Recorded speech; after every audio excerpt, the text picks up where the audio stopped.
नमस्कार विद्यार्थ्यांनो, DAV MOIL public school Sitasangi e learning क्लासमध्ये मी तुमचं मराठी शिक्षक प्रवीण बिसने तुमचं हार्दिक स्वागत करतो. ठीक आहे. तर आज आपण घटक पाठ 19 अनुभव 2 यामधील भाग 1 अभ्यासणार आहोत. तर मागच्या भाग 1 मध्ये आपण अनुभव पाठ 2 या भागातील लेखकांनी जे आपले अनुभव कथन केला आहे त्याबद्दल थोडक्यात माहिती बघितलं होतं. त्यामध्ये लेखकांच्या शाळेला जेव्हा सुट्टी होते तेव्हा ते घरी येत असतात आणि वाटेमध्ये त्यांना त्यांची आई रस्त्याने जात असताना दिसते आणि आईच्या हातामध्ये 2 जड पिशव्या असतात आणि त्या पिशव्या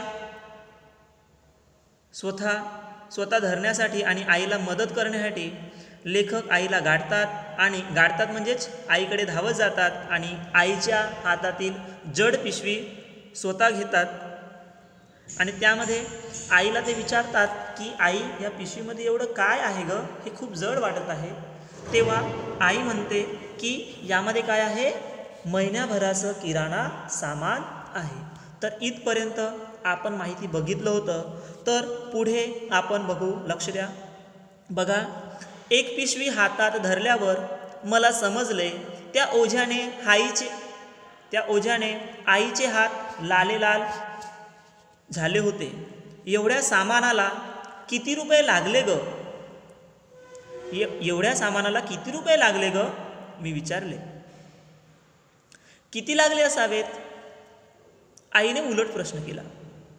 मी सांगितलेली रक्कम ऐकून आई हसू लागली आणि म्हणाली, वा रे, तुझं व्यवहार ज्ञान. वस्तूंचे भाव गगनाला भिडलेत.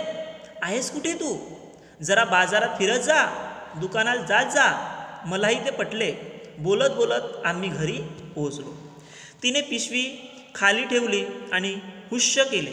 बराच वेळ ती स्वतःचे हात दाबत होती. आई, तू दर महिन्याला एवढं ओझं एकटीच घेऊन येतेस? मी तिला काळजीने विचारले. हो रे, आज तू भेटलास, खूप बरं वाटलं.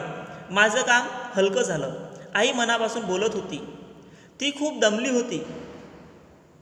मी आईला म्हणालो, आई, ज्या दिवशी माझ्या शाळेला सुट्टी असते त्याच दिवशी आपण किराणा सामान आणायला जाऊ. म्हणजे तूही दमणार नाहीस आणि माझं व्यवहार ज्ञानही वाढेल. तर लक्ष द्या, थोडक्यात आपण वाचन केलेल्या भागाविषयी माहिती बघून घेऊ. तर काय झालं होतं की आईने लेखकाला सांगितलं होतं की मी आपलं महिनाभराचं किराणा सामान आणायला गेली होती.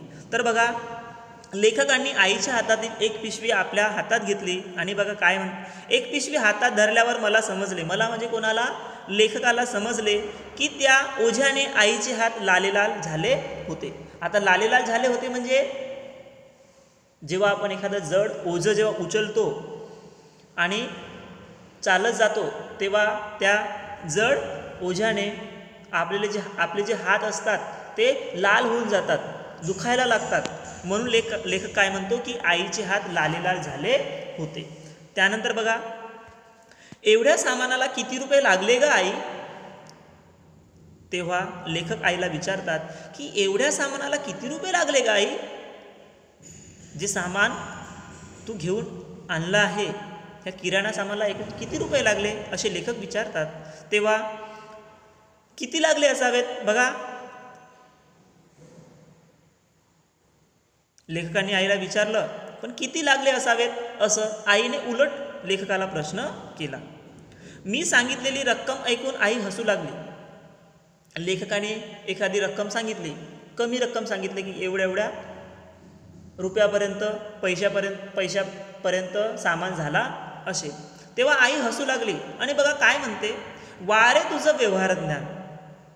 आता व्यवहार ज्ञान म्हणजे आपण जे व्यवहार करतो, विकत घेणे, विकणे, एखादी वस्तू आणायला जातो तेव्हा जे आपण पैसे देतो ते एक प्रकारचे काय होते, व्यवहार होते आणि त्याचं ज्ञान असणं आवश्यक आहे. म्हणून आई काय म्हणते, वारे तुझं व्यवहार ज्ञान. वस्तूंचे भाव गगनाला भिडलेत. आता वस्तूचे भाव गगनाला भिडणे म्हणजे बघा शब्दार्थामध्ये भाव गगनाला भिडणे म्हणजे खूप महाग होणे. समजलं? खूप महाग होणे लक्षात ठेवा. तर वस्तूंचे भाव गगनाला भिडलेत म्हणजे आजकाल वस्तू खूप महाग झाल्यात. आहेस कुठे तू? अरे तू कुठे आहेस? जरा बाजारात फिरत जा, दुकानात जात जा, तेव्हाच तुझा काय होईल? व्यवहार ज्ञान वाढेल. आज व्यवहाराचे ज्ञान असणं आवश्यक आहे असं आई लेखकाला सांगत जाते. आणि आईने बोललेले लेखकाला पटले म्हणून लेखक म्हणतात मलाही ते पटले. मला पण समजलं की नाही आई बरोबर बोलत आहे. मला बाजारात फिरायला जायला पाहिजे आणि दुकानात पण जायला पाहिजे आणि योग्य किमतीमध्ये सामान विकत घ्यायला पाहिजे, तेव्हा माझं काय होईल? व्यवहार ज्ञान वाढेल. असं लेखकाने मनातल्या मनात विचार केला आणि बोलत बोलत आम्ही घरी पोहोचलो. आम्ही म्हणजेच कोण? लेखक आणि त्यांची आई, दोघेही बोलत बोलत घरी पोहोचले.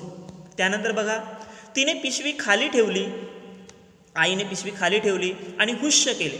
हुश्य करणे म्हणजे मोकळा श्वास घेणे.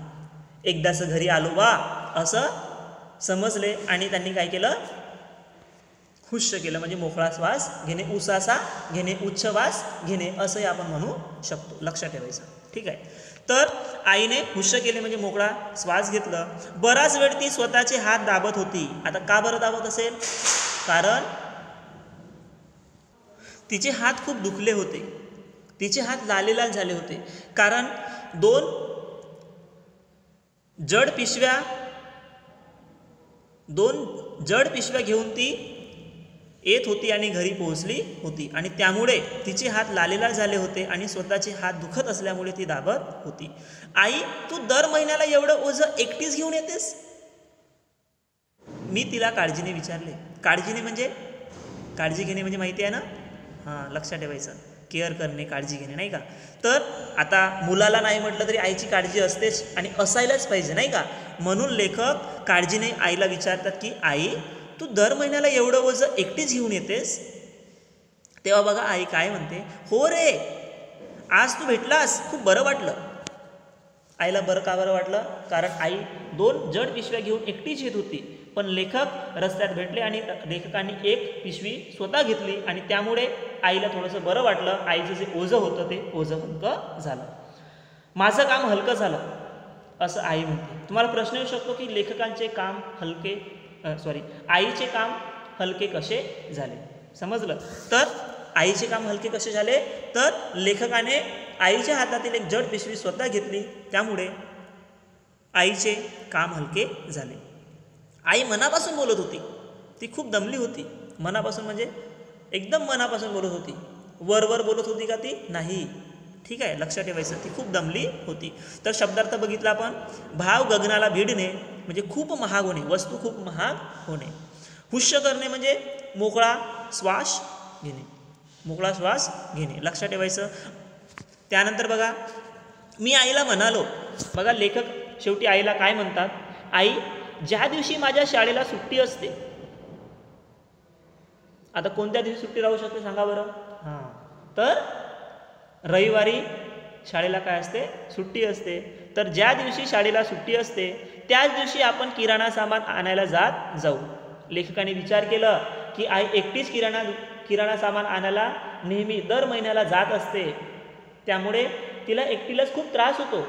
तर मी पण आईला मदत करायला पाहिजे. त्यामुळे लेखक म्हणतात की आई ज्या दिवशी मला किंवा माझ्या शाळेला सुट्टी असते ना, त्याच दिवशी आपण किराणा सामान आणायला जाऊ. म्हणजे तूही दमणार नाहीस, तुला पण त्रास होणार नाही, तूच थकणार नाही, तुझे हात पण दुखणार नाही आणि माझं व्यवहार ज्ञानही वाढेल. बघा दोन फायदे होतील. एकतर तू दमणार नाही, तुला त्रास होणार नाही, मी तुझी मदत पण करून घेईन आणि माझं जे व्यवहार ज्ञान आहे ते व्यवहार ज्ञानही वाढेल. तर अशा पद्धतीने शेवटी लेखक आईला म्हणाले. ठीक आहे, समजलं? त्यानंतर बघा थोडक्यात आजच्या भागावर आधारित प्रश्नोत्तरे बघून घेऊ. तर प्रश्न क्रमांक 1, पिशवी हातात घेतल्यावर लेखकाला काय समजले?